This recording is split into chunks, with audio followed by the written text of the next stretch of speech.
It is a name that conjures up ferocity and defines the word predator. Saber-tooth. A huge cat which specialized in killing the very biggest prey. Immensely powerful, sporting 7-inch long knife-sharp canines. For nearly 2 million years, this monstrous beast dominated the primal landscape of the Americas. Saber-tooth's power and weaponry were overwhelming, but suddenly, mysteriously, it became extinct. Now, science and state-of-the-art computer technology will take us back 100 centuries and bring this formidable creature back to life. We'll go on the hunt to measure the power of the cat's massive teeth and explore why this killing machine faded into extinction.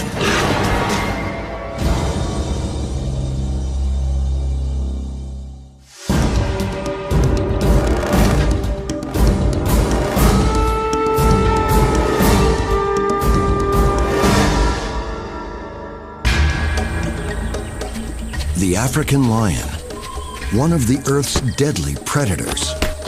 Up to 9 feet long and weighing in at 400 pounds, it rules the savannas and richly deserves its name, King of the Beasts.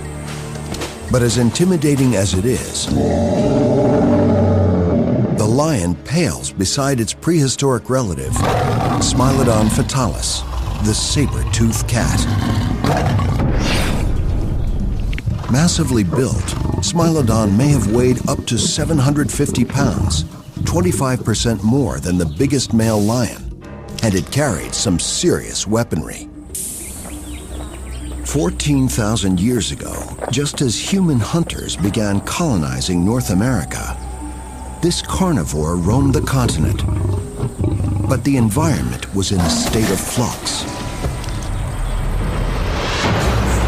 Although a 1,000-foot thick sheet of ice still covered the far north, much of the rest of America was a lush landscape. It teemed with bizarre megabeasts, mighty mammoths, giant ground sloths, and ancient bison, all engaged in a constant battle for survival, pitted against some of the most lethal killers ever to walk the earth. The 11-foot-tall, short-faced bear, the largest bear that ever lived.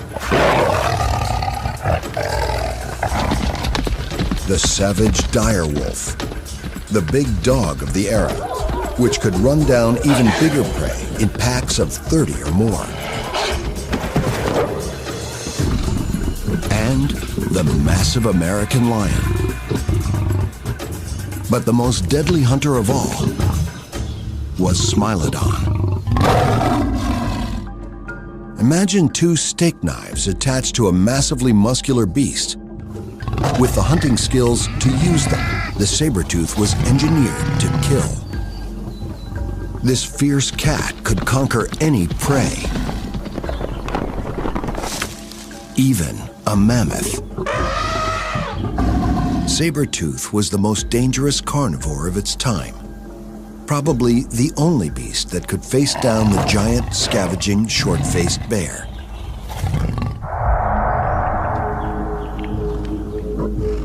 Saber-tooth ruled the Americas. Then, about 10,000 years ago, they suddenly went extinct. Today, the only thing left of these extraordinary creatures are their bones and emblematic teeth. But our best source of information comes from an unexpected location.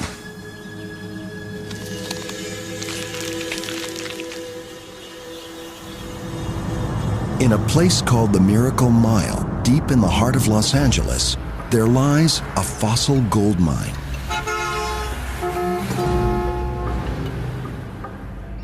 Just off one of downtown's busiest streets, scientists are constantly unearthing America's prehistoric wildlife.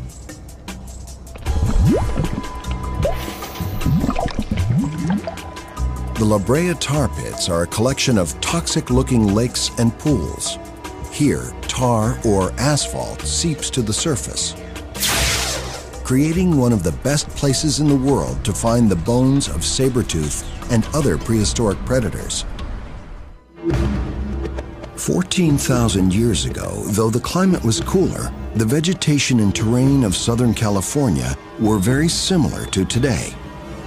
The tar pits were hidden in the landscape, making them one of the most deadly animal traps ever known. In the summer, molten asphalt oozing up from thousands of feet below ground would form intensely sticky pools. These were covered by leaves and other debris. Any hapless creature wandering into the area would become stuck fast, as if to a giant piece of flypaper. If the victim was a prey animal, predators like saber-tooth were attracted to what looked like an easy meal. Soon, they too become mired in the tar. Ultimately, both hunter and hunted would die, sinking into the asphalt to be preserved forever.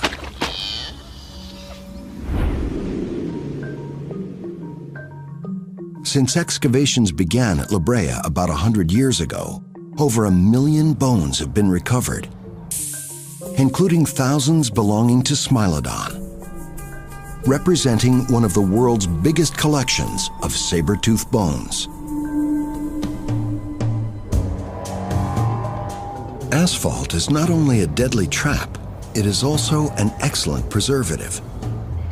The bones it disgorges are in much the same condition as if the animals had died just a few years ago. This is part of the hip bone of a saber-toothed cat. And if we go down here, you can see the knee joint. And in this corner over here, there's a beautiful skull of a saber-toothed cat there. And if you look closely, you can see the eye socket of another saber-tooth sticking out of the wall right here. These fossils are an amazing record from which scientists are trying to build a forensic profile of these monster cats. The picture that emerges is that of a strange creature, a ferocious cat that in many ways was not a cat.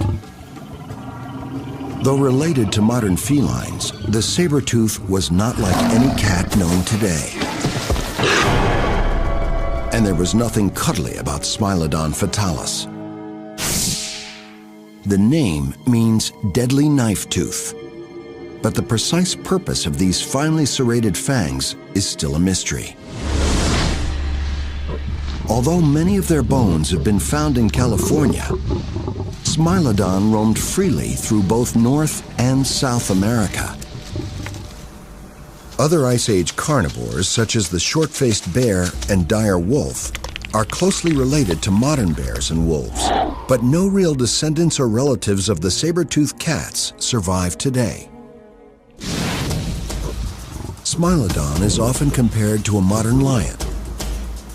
It was roughly the same size, but it had a very different build.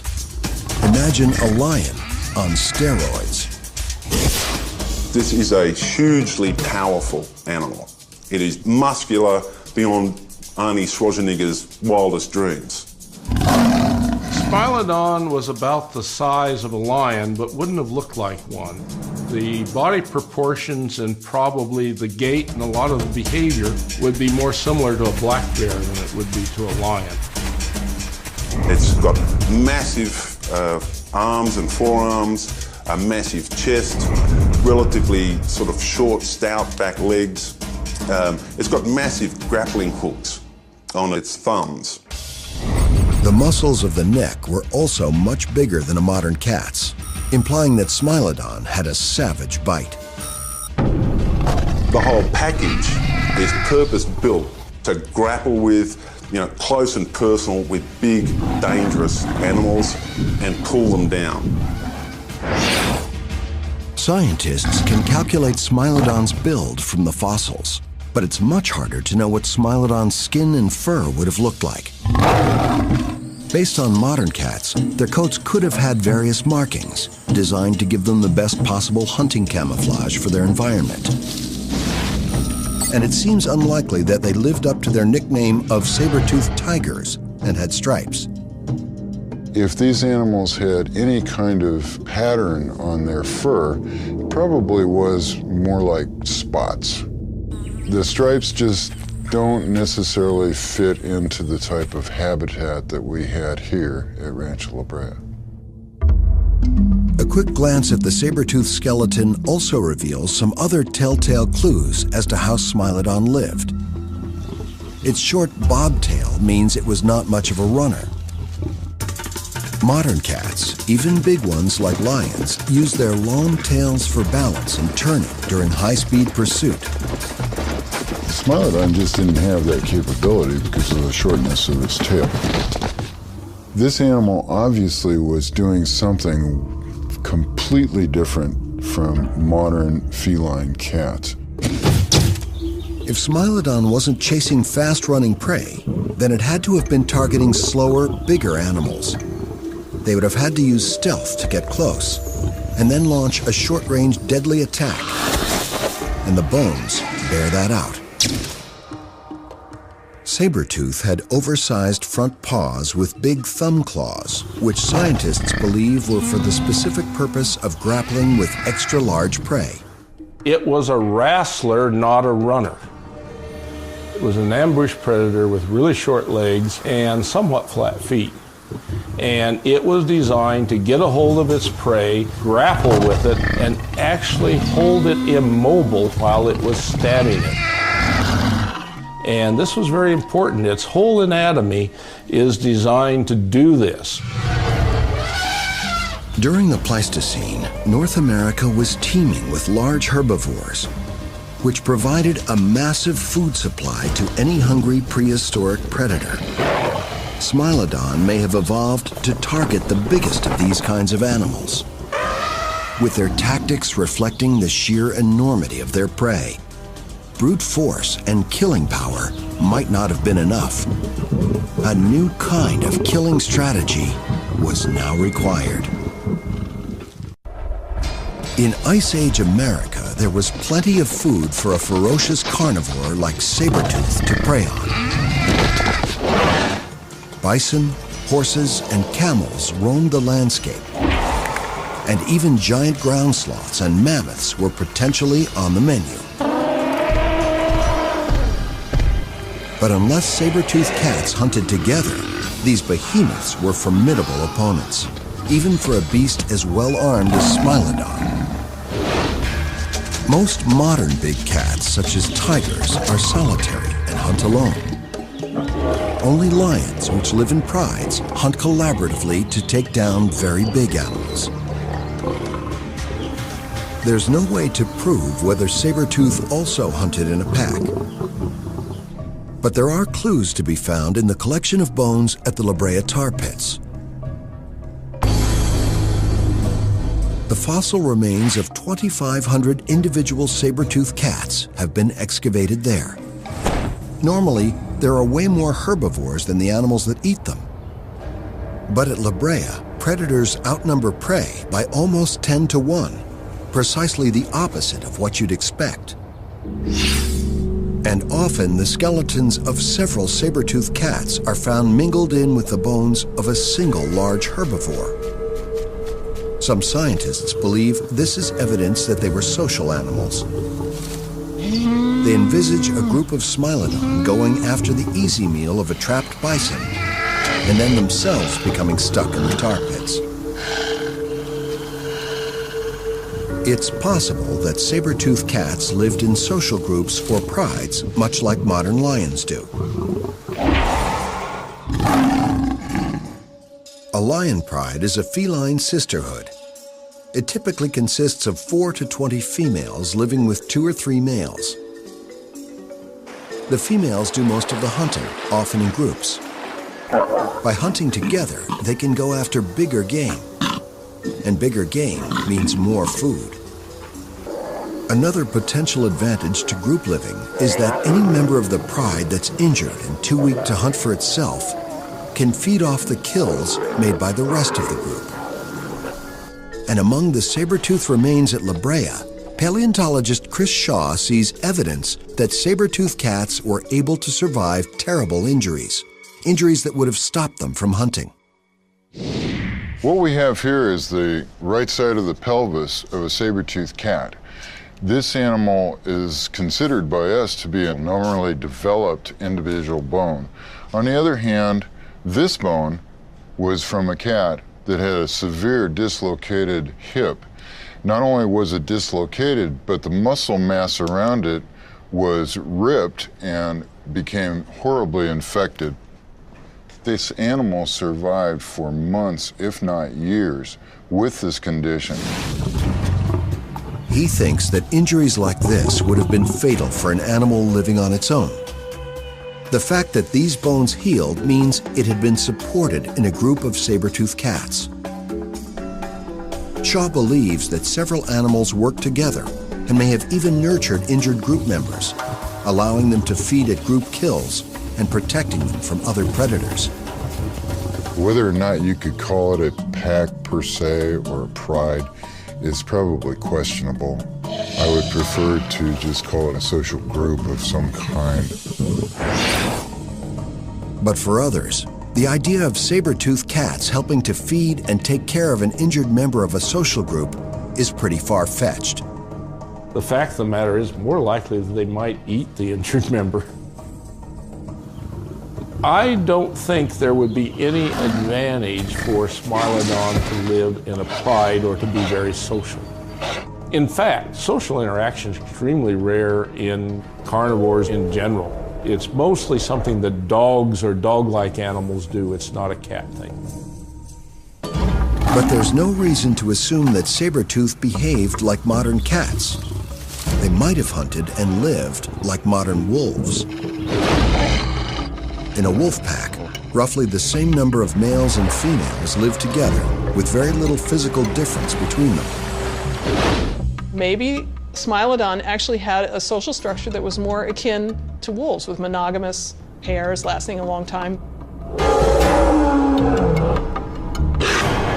In lions, the sexes are very different. Males are much bigger and have larger canine teeth than the females, and they have manes.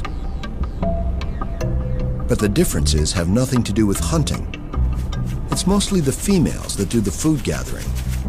Male lions are bigger and better armed because they are designed to fight to protect the pride and conquer other prides.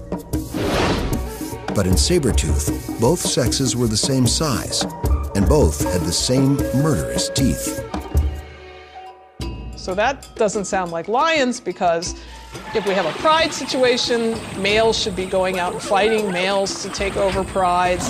And if they're doing that, there's a big advantage to them being large and bigger teeth and more weaponry, and that's not what we see in Smilodon. Finding the same giant canines in both sexes also rules out the idea that they were some kind of male ornament designed to attract females, the big cat equivalent of a stag's antlers. It's hard to believe that these supersized canines were anything other than what they look like, specialized killing tools. And it appears that nature likes this particular feature. Smilodon fatalis was one of several species of saber-toothed predators that once dominated the planet. I think one of the main things that people don't understand is that this was the dominant type of big cat animal on the globe up until very recently. Even though no modern big cats have saber teeth, in the ancient mammals they've evolved and disappeared at least 4 times. Paleontologist Paul Matthews believes these extra-long teeth evolved in order to allow the cat to puncture the thick skin of large herbivores. Matthews has been testing DNA from Homotherium, the scimitar-toothed cat, a cousin of Smilodon, found in Beringia, the area of the Alaskan and Canadian Yukon through which humans first came to the Americas over 12,000 years ago. And he discovered that Homotherium was eating practically nothing but mammoth. I think we're starting to get enough evidence to say that the saber-tooth morphology that has evolved a number of times in history is all about going after thick-skinned prey.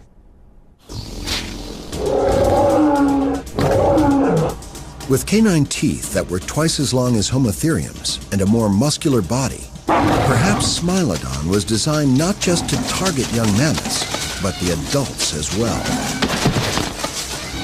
And whether saber-tooth hunted alone or in groups, it seems it was designed to take on all the big prey animals living at the time.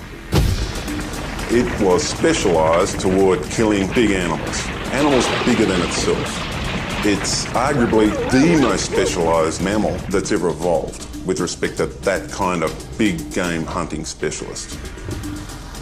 Like modern big cats, saber-tooth was a hyper-carnivore. The only thing it was interested in eating was fresh meat, and lots of it.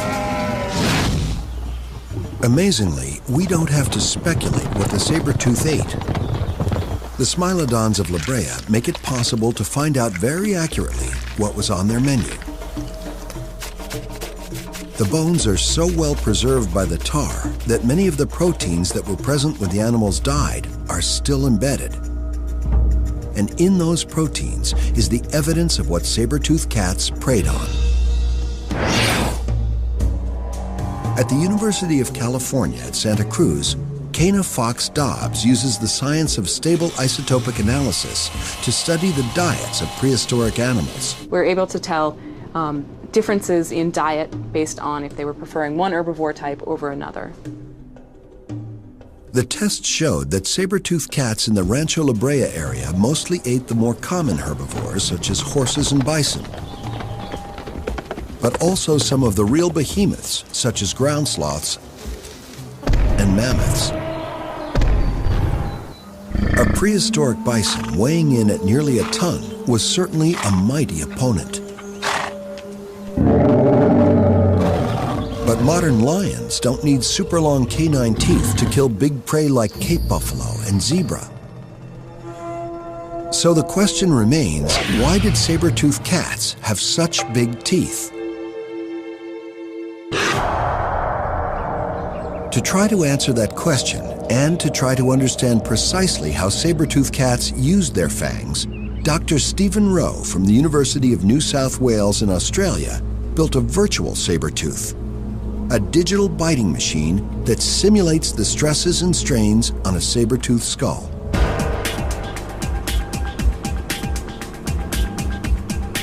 He CT scanned a Smilodon skull, which was later digitally rebuilt, even down to subtle differences in bone density and tooth structure. Simulated muscles were attached in all the correct places, allowing them to simulate more accurately than ever before the precise biting action and power of a saber-toothed cat. From these models, we can then digitally crash test these animals. We can run them through different behaviors, basically putting limits on how they could have behaved and what they were best adapted to do. Rowe and his team then did the same thing for a modern lion, recreating a perfect facsimile of the king of the beasts. Then they put digital saber-tooth and digital lion through a bite-off. It was widely thought that saber-tooth, with its massively muscled body, would have a very powerful bite, at least as strong as a lion of comparable size. But the bite-off produced a surprise winner. In a nutshell, our results are showing and telling us that Smilodon actually bit like a bit of a pussycat. For a guy or gal of his size, the bite was weak, around about half as powerful as a lion of the same size. To double check, the team gave the digital saber-tooth the same bite power as the modern lion. Now when we did that, bang, Smilodon's jaw blew up. It is not built to handle those kinds of bite forces. You can see particular points are not just coming close to failure point, they're exceeding it. And that weak jaw seriously constrains the way in which Smilodon actually could have killed things. It turns out that Smilodon, which weighed more than a lion, only had the bite strength of a large dog. In living carnivores, there's a strong link between bite strength and the size of the animal that a predator can kill. The stronger the bite, the bigger the meal. But if the saber-tooth was such a pussycat, how could it kill such giant prey?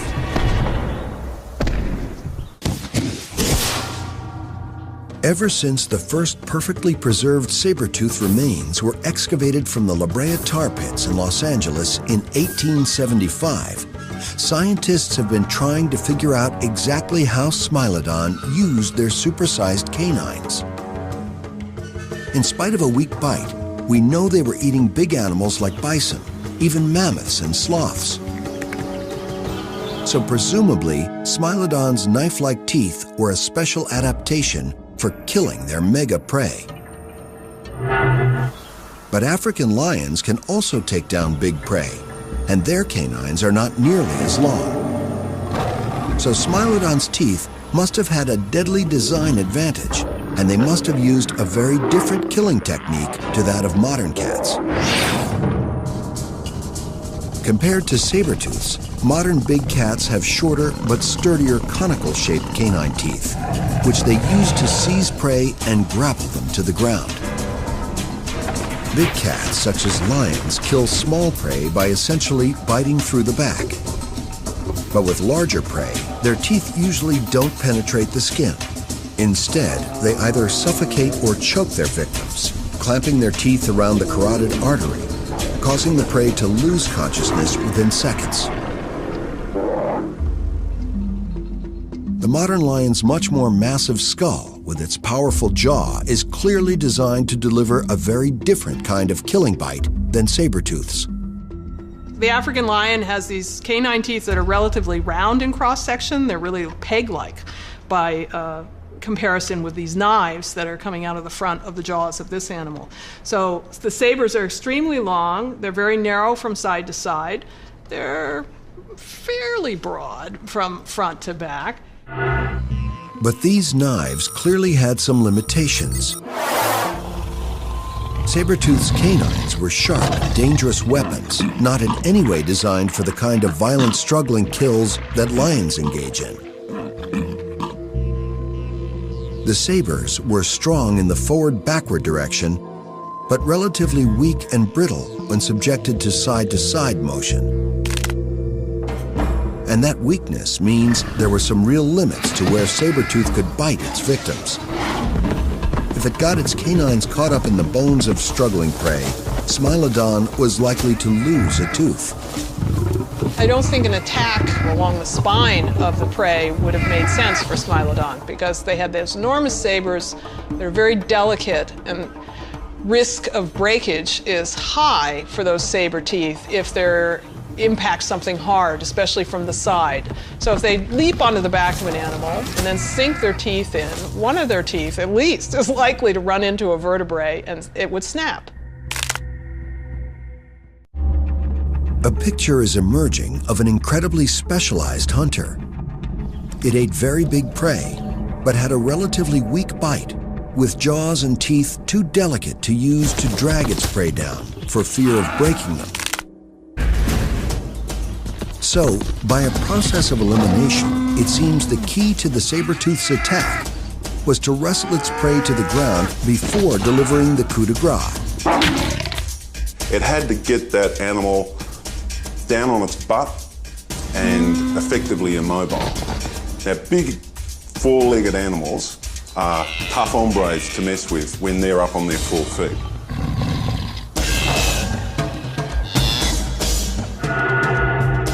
This violent wrestling style of attack is borne out by the large number of Smilodon bones that show evidence of severe injuries in the lower back area.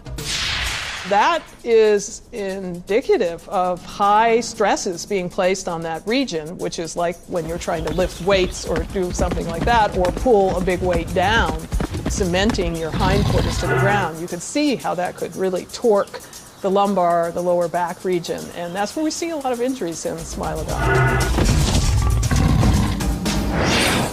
But this still doesn't explain the real value of Smilodon's enormous teeth.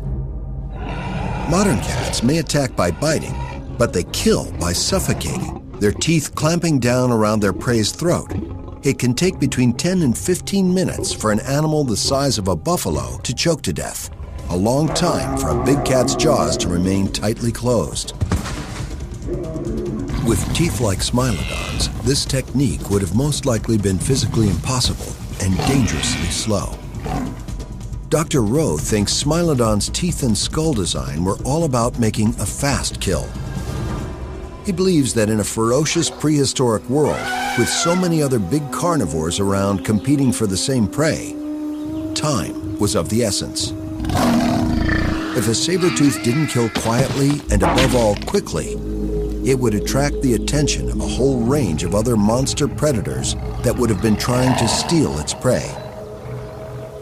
A single saber-tooth might have been able to scare a small number of dire wolves off one of their kills, but that situation would be completely reversed if a large pack of wolves attacked a Smilodon on a kill. And there were even more formidable foes, such as the massive American lion, which may have been 50% bigger than even a Smilodon. And then the gargantuan short-faced bear, which stood 11 feet on its back legs, the biggest and most threatening carnivore in the land. This monster seems to have been a specialized thief that earned its keep by intimidating other predators into giving up their kills. The short-faced bear was so big that even if it was facing off against several saber-toothed cats on a kill, the outcome was in little doubt. The saber-toothed cats went hungry. Smilodon, formidable as it was not the biggest kid on the block. So to be able to kill that big animal quickly has a whole range of potential advantages. And to my mind at least, that is what Smilodon was all about. This law of the jungle was not kill or be killed. It was kill as fast as possible. But how was this death bite delivered? It is time for a prehistoric anatomy lesson. 10,000 years ago in North America, the competition for fresh meat was fierce. The saber-toothed cat's deadly teeth were designed to make lightning-fast kills on the big prey it specialized in hunting. Smilodon had to be able to precisely target its saber teeth to where they would do the most lethal damage with the power to deliver the blow. And it had to be right on target, as there are few second chances in the wild. Smilodon had a hugely powerful neck. Weak jaw, but a very powerful neck. And those neck muscles were used to arc those teeth into the prey and cause massive damage, which kills the prey quickly. The saber-tooth was able to pull the skull downwards at the same time. So it was actually lifting the lower jaw and pulling the skull downwards, driving it through the prey at the same time. So this indicates that this animal had an extra sort of adaptation for biting that we don't see in cats today. The question remains, how, and as importantly, where did Smilodon sink its fangs into its victims? There are two theories: slashing their throats, or a disemboweling bite into the guts of the prey. William Ackerston, curator of vertebrate paleontology at the Idaho Museum of Natural History, believes that Smilodon would go for the belly. Saber-tooth can't stab its prey with its canines because the cat's lower jaw gets in the way, hitting the victim first and causing the sabers to glance off. So Ackerston's belly bite theory suggests they used their sabers to make what he calls a shear bite, a long wound down the abdomen of the prey. The lower jaw would be pressed into the prey animal, and then the skull would be lowered, rotated around to the lower jaw. When that happened, this being a flat blade here, would make a slice. And then as the jaw closed farther, this actually geometrically moves backward into this region of the jaw and elongate the slice. But other saber-tooth experts think there's no way that Smilodon would or even could attack the belly of a large animal like a bison. When I was growing up, I worked as a cowboy on a big ranch. And the one thing you learned about working with cattle is you don't work around their rear end. You always try to control the head.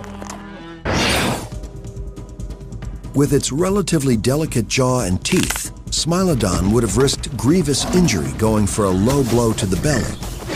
Even if it managed to get in for the kill, the thrashing legs of the prey would still be very dangerous. And there's another problem. Even with those twin blades, Smilodon couldn't hurt what it couldn't bite.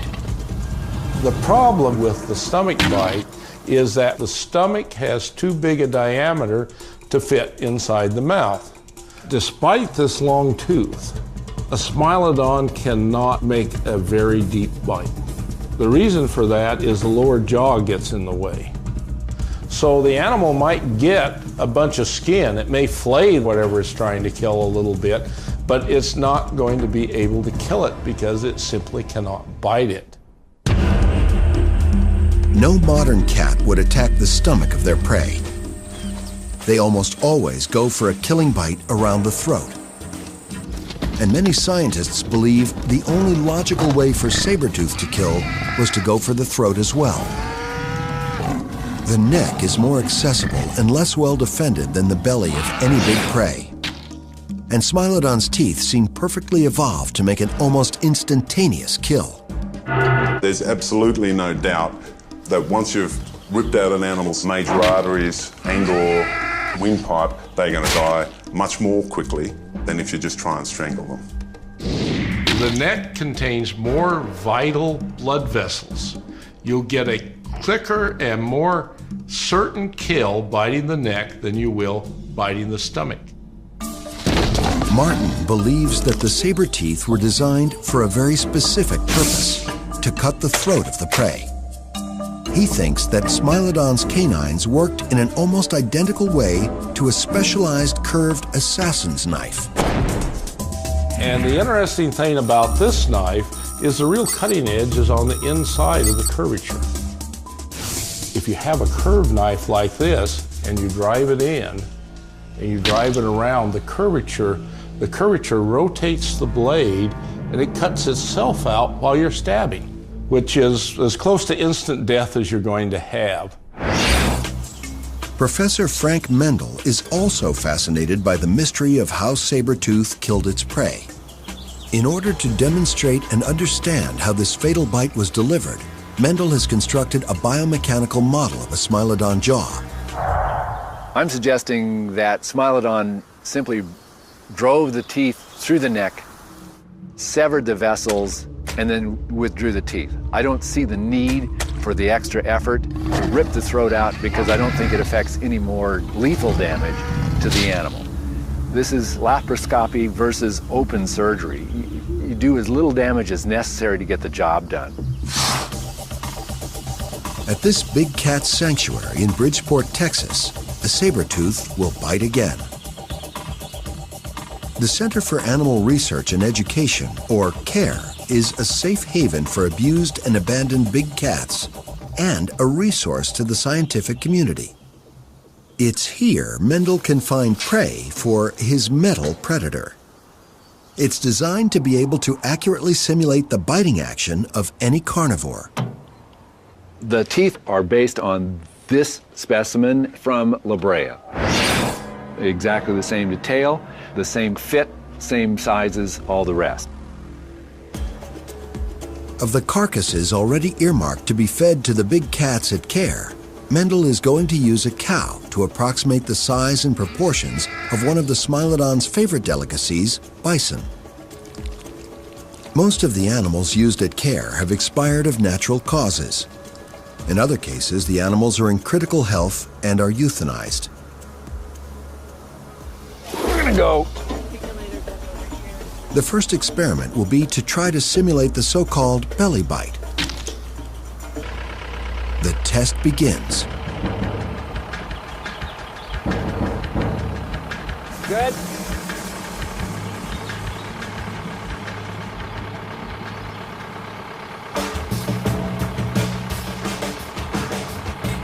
The test team makes several attempts to bite into the abdomen with the articulator, but no matter what angle they use, they cannot bite very deeply. It just pushes it right off the blade. The lower jaw prevents the canines from gaining an angle that will allow a deep bite. I'm fully closed, and I got a mouthful of skin and nothing to really puncture the skin with other than those lower incisors.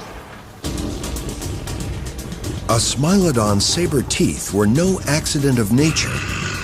They look that way for a lethal reason. But weapons cannot work without tactics, and the Smilodon's killing techniques are still a mystery. But now, Professor Mendel's mechanical test suggests that a saber-tooth could barely penetrate the belly of a stationary animal, let alone savage any vital organs.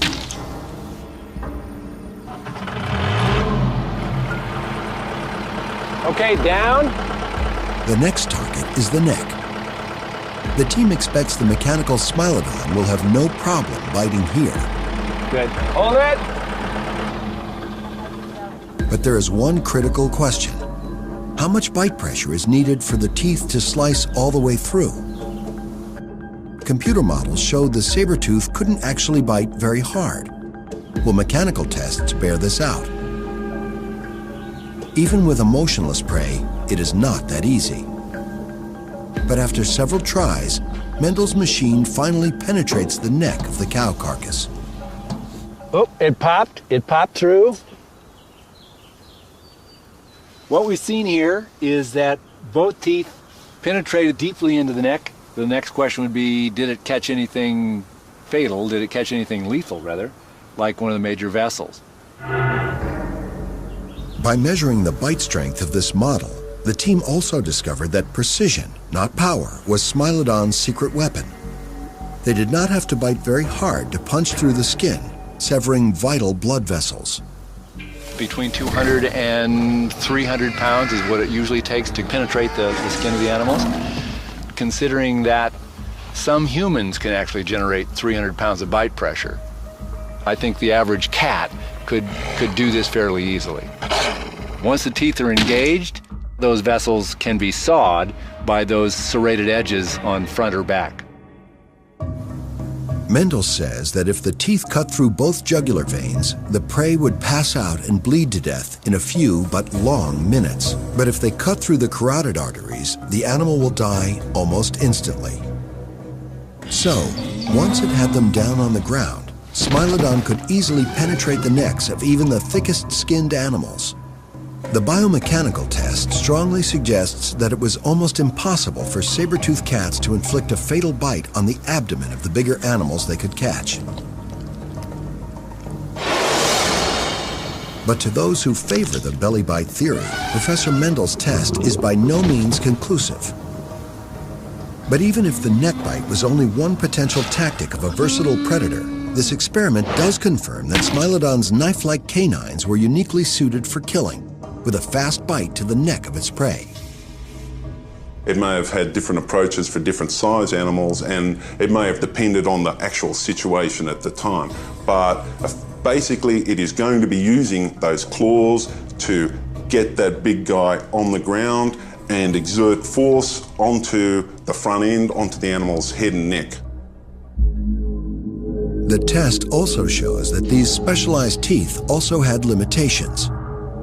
It is this specialization that may have led to the demise of the saber-toothed cats.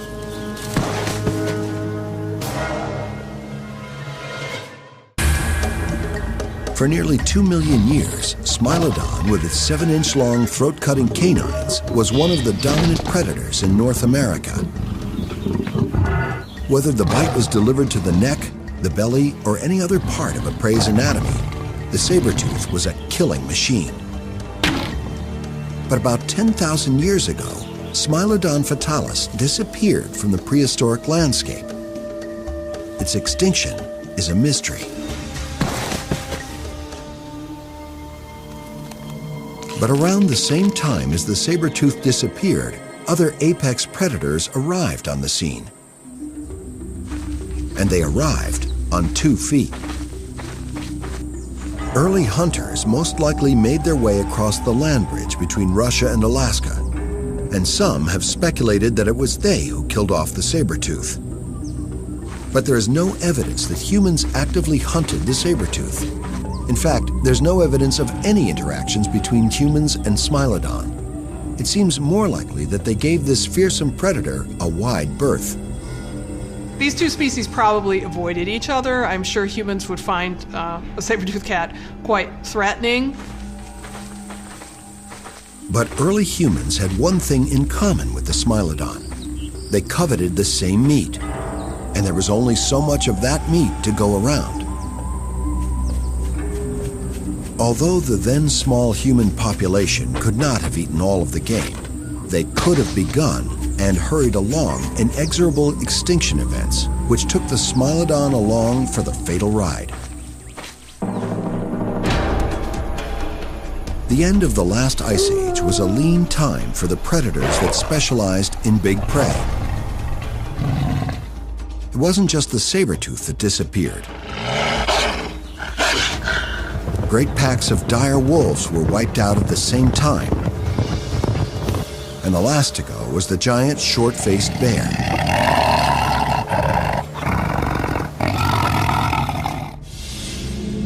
A recent theory suggests a comet might have triggered a mass extinction event in North America. No one can say for certain, but the climate did warm and became much drier. The world changed from one that was largely forest to an open landscape of grassy prairies. The denizens of these grasslands, the mammoths, the ground sloths, began to die off. Less prey meant fewer and fewer predators. The only animal big enough to be worthwhile for a saber-toothed cat, or for that matter for a lion, was the American bison. But the American bison changed from a woodland bison to a prairie bison. And prairies are unsatisfactory habitat for even modern cats. So here you had a situation where the only suitable prey was living in an area where you couldn't catch it. And saber-tooth was such a specialized hunter of big animals that it couldn't adapt to smaller prey. A Smilodon couldn't even bite a rabbit because the teeth would get in the way. The most perfectly equipped creature for killing big animals was over-equipped for the New World. It is a beautifully adapted animal for getting large animals onto the ground and then killing them quickly. Frankly, it's not very well designed for anything else. And that may well be at the heart of explaining why Smilodon isn't around anymore. Today, the closest thing to a modern saber-tooth is Borneo's clouded leopard, a medium-sized tree-dwelling cat with unusually long canines.